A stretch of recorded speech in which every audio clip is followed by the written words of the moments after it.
Bonjour et bienvenue dans cette vidéo qui a pour but de vous présenter les sorties de terrain mobilisables en classe. Alors, nous en ferons tout d'abord une typologie, puis nous indiquerons les critères qui permettent de les différencier, et enfin, quel rapport à l'espace et au savoir elles mettent en jeu. Alors, dans ce premier temps, nous allons vous présenter les 7 types de sorties de terrain que nous avons identifiés. Première sortie, la sortie conférence. L'espace ici est un cadre, un décor. Nous sommes dans la transposition à l'extérieur d'un cours où il convient d'écouter l'enseignant. Deuxième sortie, la sortie questionnaire. Les élèves sont libres sur le terrain mais répondent à des questions de nature fermée.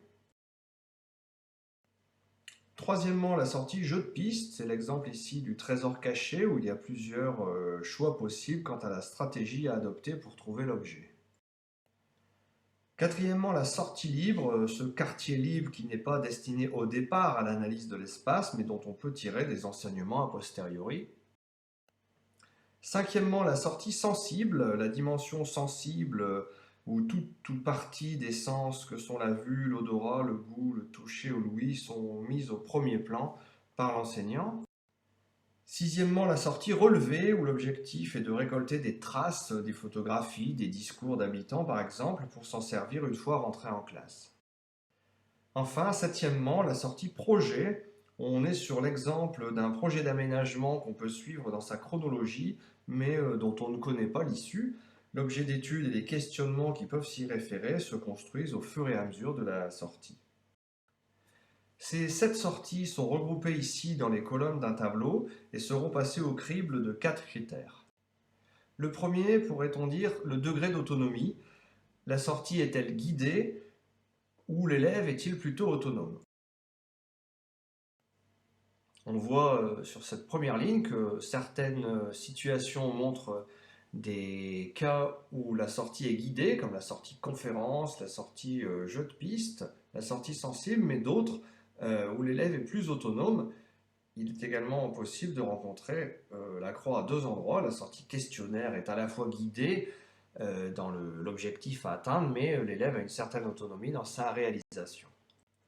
Deuxièmement, la nature du parcours. S'agit-il d'une dérive, d'une investigation de l'espace dans sa surface, ou au contraire, il s'agit de quelque chose de davantage balisé, un circuit qui ferait ressembler à une ligne?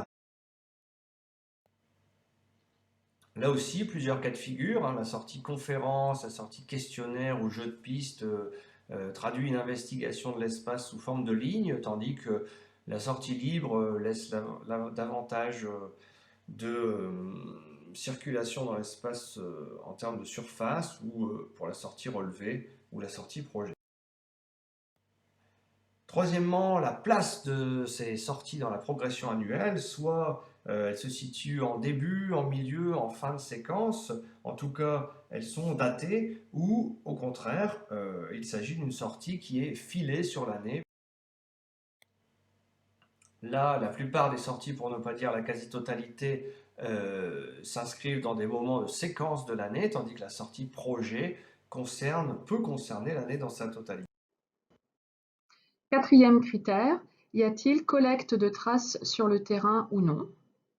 La sortie conférence, par exemple, n'en ramène pas, alors que la sortie relevée, par définition, consiste à aller collecter des traces sur le terrain, et les autres types de sorties peuvent présenter des cas de figure variables.